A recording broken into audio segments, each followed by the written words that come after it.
I'd like to welcome you back to the channel. So today I have with me Dr. Yael Respler. I'm very excited. This is a very big deal for the channel because perhaps we're going to be able to learn some interesting things from the perspective of a therapist who has more than one title. So I'm going to allow her to tell everybody what exactly it is she does. Okay, so I do a lot of interesting things. I do marital therapy, I do premarital therapy, dating therapy. I deal with phobias. I'm a hypnotherapist. I've done a lot of postgraduate training, and believe it or not, I'm going to be honest with you. I learned more after school than in school, but I think most people will tell you that. That sounds about right. Cognitive behavioral therapy, dealing with all kinds of issues, phobias, and so I deal with individual issues, I deal with couples. One of the things I think that I do a little differently than most marriage therapists, I mean, Baruch Hashem, I will say that I've had the good fortune of going into the field because I wanted to help people and coming from a really excellent marriage, which is unusual for a therapist. Right. And I have Baruch Hashem and her 4 children, 3 who are happily married, 1 who's 21. And hopefully we'll see, Mirza Hashem, he's a great boy. He should have Mazel too. But I'm saying that I think going into therapy and trying to help people, not trying to figure out your own problems, is a different perspective. Right.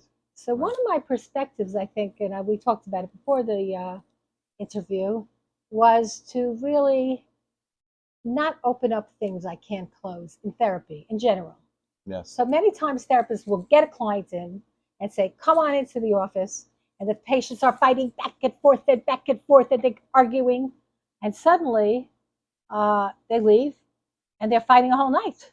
Right. Now I know this. So when I work with people, I've written a lot of columns about this in the Jewish press, which I write a column for still. I've written about marital therapy individually so that I will split the couple up and see them for a while individually and not let them open up anything that will hurt each other too much. Any thoughts about that? I'd like to. Yeah. I was actually going to bring up that you mentioned that in one of our conversations, and I thought that was a brilliant line. That you don't open something up that you know you're not going to be able to close, and that's where you feel that a lot of marital therapists fail. And I think that's so smart because in general, people like to be what I call the first one to share the news. If someone sees something, they always want to be the first one to tell about it. And I try to shy away from that because the fact is that it's not always so helpful. If you have nothing to add, why do you need to be the bearer to show how smart you are?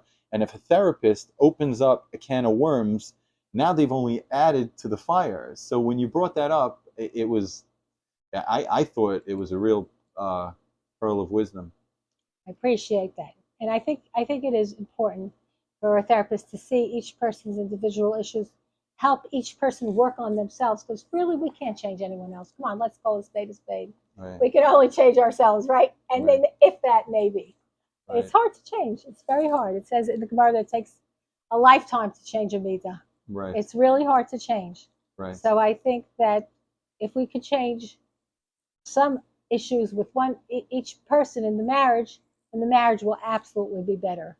Right. I know that you're doing something very special with this whole YouTube channel that you're running. So Thank maybe you. you want to share also Thank what you. you're trying to do with your YouTube channel. I think that would be nice. Well, I think that, as I was telling you earlier, I feel that everybody has a perspective of another person, and really all it is a perspective. So when I get to interview really interesting people, successful people, professionals, top in their field, and people see, hey, this guy's or this lady is opening up, and it's not what I expected.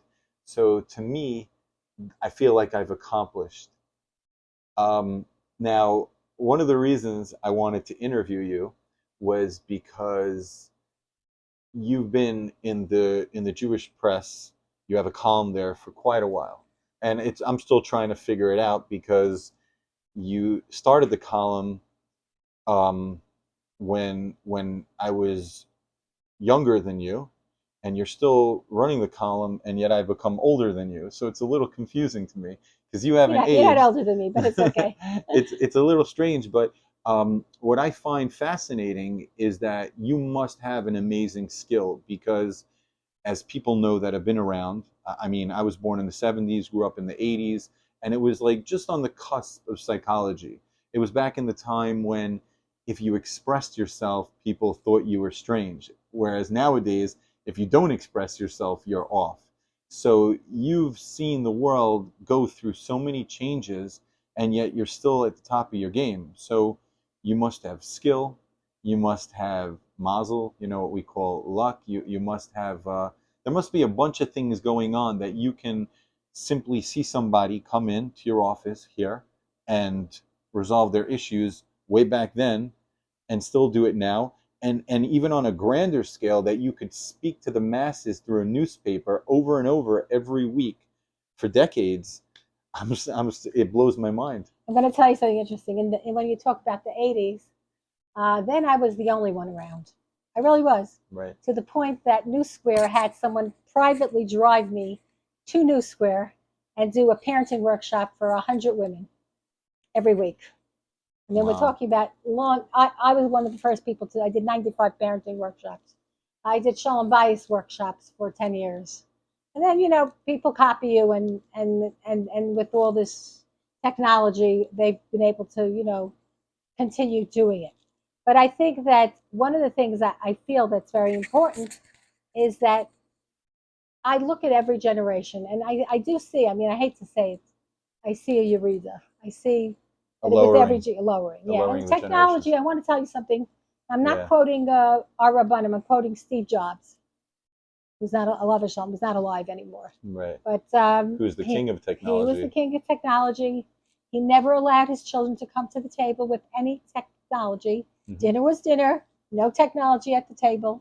So I'm not talking only from a perspective of an Orthodox woman that, technology, or from the rabbis. I'm talking from a perspective that technology sort of stops communication. Right. I thought it was really nice when you said to me, we're actually doing this in person, and you Hmm. said to me, let's not do it in Zoom. It'll be Right. clearer, we'll meet each other, it'll be personal. Right. And you were right. At Yes. first I said, we'll do it on Zoom. It's easier, but it's not as personal. It's not as close. And as much as I try, even now, I have a lot of clients on Zoom, I'll be honest. Right. But I tell them, if you can, come down. I mean, Zoom has opened up the world to all of us. Right. Because in some ways, I'm getting to treat people all over the country. I could treat people in Canada. I could treat Right. people in different countries, But I'm saying to you that right now, I think that the personal is something special. I'm not going to tell you that. Right. Well, I do interviews both ways, and what I find is that like something as simple as stepping on another person's word, it could be cute or funny when it's in person, and when it's in Zoom, it's like watching one of those 2 second delay Chinese movies from the 1980s where you try to start saying something, then I try to start saying, and you keep interrupting, and it makes the flow very, very difficult. It's challenging. I would imagine for therapy it's easier because you are you're more dialoguing at each other than interacting in a conversation, but it could be super frustrating to work on Zoom. You're 100% right about that. For therapy, it's not so bad. I have to tell you, I've had some I myself have done some therapy. I had the unfortunate thing of losing a very special husband in a week to COVID. Hmm. And he was very special. My husband was a doctor, and he disappeared in a week. And I did my own therapy. I went, as a therapist, I felt I needed to build myself up and get stronger. And I did all my therapy on Zoom. And he was great because at that point, you couldn't really go see a therapist. It was Right. right during COVID. Right. But so I will tell you, I do think Zoom has its pluses. Right. It's opened up the world. I know many of my clients are able to work crazy hours and work in California when they're in New York, or even work in Israel when they're live in Israel and work in New York or in the United States. So I definitely see a positive to Zoom as well as negative. But let's get back to therapy. Yes. So I I was. will tell you that I think I've had to kind of adjust my mind and realize. I remember sometimes thinking, "Wow, what is this generation thinking? Like they can do anything. Like they don't have any boundaries. They Right. don't have that morality maybe that we had. You know what I'm saying? They don't have that feeling that this we just don't do. This we don't do. Right. We just go till here." Right now, there are a lot of specialties in different areas that are because of the technology, because the generation has dared to do things that are very, very inappropriate. Yes. So, and I think even you know that you're just afraid to talk about anything. You're even when you fill out now a doctor's form, how do you identify yourself? Which is something that's completely different than when I was younger. You're a male or you're a female. That's it. Very Right. clear. Right. So I saw a great joke. This guy, he was on stage. He says, "I'm not really sure how to identify myself because my father was a man and my mother was a woman. So I'm like half half." very cute. Very Yeah. cute. Anyway, all I could tell you is I think that the one thing I try to do, I will tell you, one of my clients said something very special to me. She said, Dr. Respler, if someone asks you what your approach to therapy, tell them Aaron Hakohen. I could say that, I guess, Aaron the high priest. Aaron the high priest, Right. which means I think I always try to think, let this couple leave in peace. Let me figure out a way to Right. make this peaceful. Right. Even if it means I'll see them less often, even if it means I do the therapy more quickly, and I do. I'm much more short term.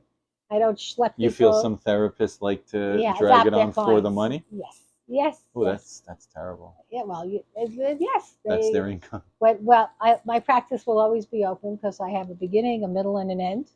There's an end to therapy, and then you continue your whole life to work on issues. Right. Maybe I'll follow you, but yeah, I do tend to be a shorter term therapist. People know that, and people also know that I try to save a marriage. Right. There are I don't know why I get so many clients that will say to me, I went to another therapist who told me after one session to get divorced. And I'm thinking, after one session, do they even know you? Right. How could you even take the responsibility? At least try. Right. They want to get divorced. Let them go to a court of law or a basement. Right. What do they come? They're coming to you because they want Right. help. Yeah. And I really try to put my heart into it. I think that's what I really do. I do care. And I think when a therapist cares about you, you feel it. Yeah. You feel the therapist cares. You want to get better. You want to conquer your phobias. You want to conquer your problems. You want to be happier. You want to have a better marriage. You know that therapist wants you to succeed. And there is a difference. There is a difference between a therapist who wants you to succeed. I just had a client that said to me, I don't know what you did, but the other therapist only wanted us to get divorced. And somehow we're really happy now. And I think that's very important, the therapist's attitude to really trying to be positive, I whether it think be to help you get married or help you stay married or help you overcome a problem or whatever it is. I'm sorry if I interrupted you. No, not at all. I think you're 100% right. I've given that thought lately that um, as you get older in life and more mature, you realize you have a relationship with everybody. You can't keep a distant relationship with your therapist. It's the person becomes, as much as you want to pretend like, this is a business and a job, but there's a human emotional connection. And I think that you're hitting it right on the head. Once a therapist gets involved in somebody's life or in a marriage, there's a bond, there's a relationship, and it has to be full circle. You know, yeah. No, what you're saying hits I home. always say to people, once I stop caring, I should stop being a therapist. Yeah. I mean, they have a joke that, someone says, the psychiatrist and the therapist, two people are leaving the office, and one guy's wiped out. He's so tired. He's so overwhelmed. He goes, I'm so tired. The whole day I'm listening to problems. It's so overwhelming. And the other guy goes, who's listening? And you don't want the guy who says who's listening. Right. You want the guy who's listening. Right. And I try to listen. I try to really care. And I think my clients know. And I think they want to get better because they know that I'll be happy for them. And Like I'll a let them motherly go. And I'll figure. let them go. I'll let them go. I'll let them. I always say the best parent, I try to be the best therapist that gives a client, gives their child roots and wings. Right. Roots to feel good about themselves, and wings to fly away. And I Knowing want to that give they them, have somewhere they can always come back to. they can always come back, but they have that foundation. Yeah. And I try to give my clients, it's harder as they're older, but I try to give them roots and wings to fly away It's beautiful. and build their own lives. Once a therapist adopts you for life or tells you they have a closed practice for the next 10 years, that's not a good sign. Right. That's not a good sign. Understood. Now, if I could dare, Yeah, dare. would you by any chance want to share any kind of stories with us anonymously that would be interesting? Can you do that? Yeah, I could share stories anonymously. You did I'll you share stories from 30 years ago. That's good. Okay, fine. Okay. So one of my things is I think one of the things you asked me a question. I think I'm very open-minded. Right. I'm very open-minded to everyone. In other words, I'll always say to the person, I always think about the person and say to myself, you know what? That person has issues, and that person may have had a hard childhood, and that person may have had a hard life. So because I'm open-minded, I'm able to really feel for the other person, not be so judgmental. And I think I'll share with you a story of a young girl who came to me years ago in her 30s and was dating and dating and dating and dating. And to you, I don't know who's hearing this, but in her mind, she had a sort of aura that she wanted to marry a boy with a black hat. I know this sounds like funny to you, but he had to be wearing a black hat. In my mind, anyone could buy a black hat. A black hat is kind of a symbol of a more orthodox person on the Sabbath, Right. that he wears a black hat. But anyone can buy a black hat. It really matters what's underneath the hat. Correct. So she met a wonderful guy, and he was learned, and he learned Talmud, and he knew, and he was really religious on her standards. Really, he didn't wear the black hat, but I told her he could buy one, and I said to her, "Give him a chance." I convinced her, and she married him. She has children, and so that she's one of the clients that to this day she calls me every year to wish me a happy new year because she has a wonderful life. And I have a few stories like that where I talk people. Oh, one other story I'm going to tell you, which I think is it's an old story. So old stories are good. Unfortunately, you hear a lot of stories the other way also. I know people that were so gung ho on marrying that type of extreme Orthodox person, and then 20, 25 years later, she's still not married, ends up marrying a modern Orthodox guy anyways. Right. Because they're overkilling it. Right. You met a good guy. He Right. doesn't have to be all the way. I mean, they are all the way, but then it's almost like they're trying to find a flaw because I don't know, some innate issue they have. I I'm don't going to really know talk what it is. about that innate issue a little bit. Okay. Yes. It's called the Imago theory. I got to throw this in the Imago theory. Okay. I use a lot of Imago therapy in my work.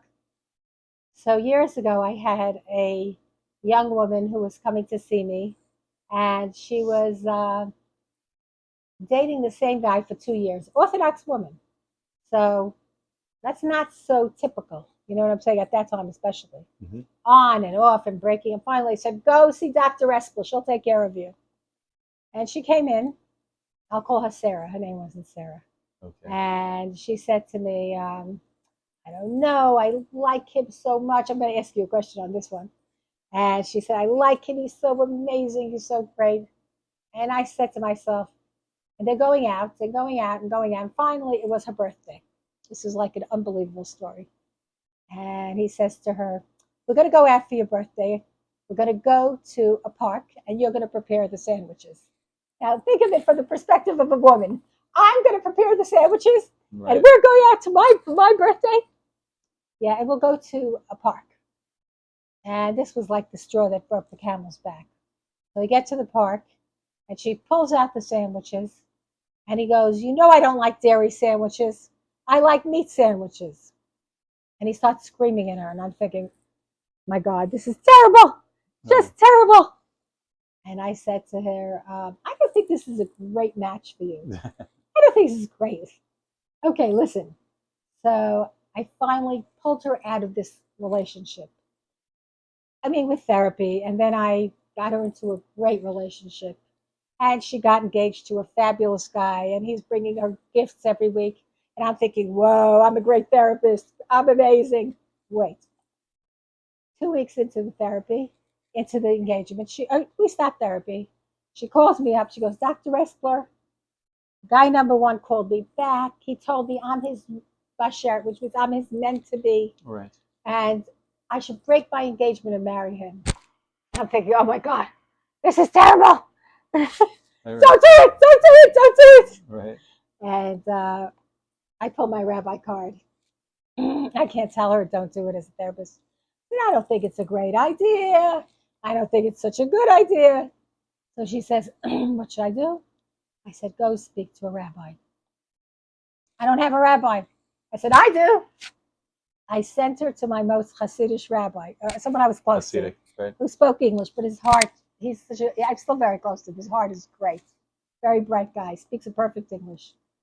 And he was joking with me at the time. He goes, with you, I don't have to watch TV, Dr. S. I don't know if you talk like this now.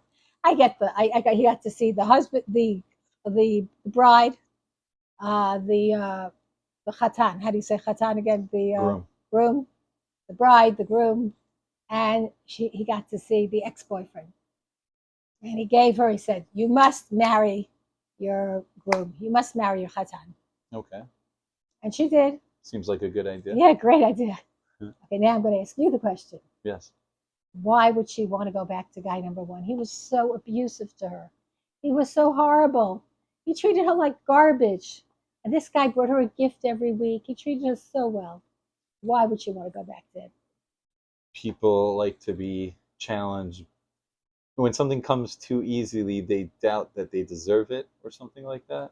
Okay, but why? Why would they doubt they deserve it? Maybe that's what they saw growing up. You got it, kiddo. Yeah. That's her imago. She grew up in a very abusive home. Abuse was comfortable for her. So that's what I do a lot in therapy. I help people marry against their imago. Okay, so people are used to what they were brought up with. It's called the imago theory. And this woman's imago was two abusive parents, right, who abused each other, who abused her. So guy number two was not her imago. And that's what I do in therapy. I help people marry against their imago. That's tough. That's not tough. where they feel very good. tough, very tough. And I help people not only... In my family, we all marry strong women. And, I mean, my mother was a strong woman. It makes sense. But you know what? The imago is not always bad. Right. I married my imago, and my imago was good. I help them marry against their negative imago. Let's put it that way. I see. Marry their positive imago. Mm-hmm. I will share, I guess, since I'm speaking, that I, Baruch Hashem, did remarry. Thank God. I did remarry, and I married a modern Orthodox guy there you who go. put on a black hat. And he has the values. That's what really counts. Of course. And he has the right values. And I think that being that I saw a good marriage, I was able to overcome losing a very special husband, having a first special marriage, and then going into a second special marriage. So that's what's very special.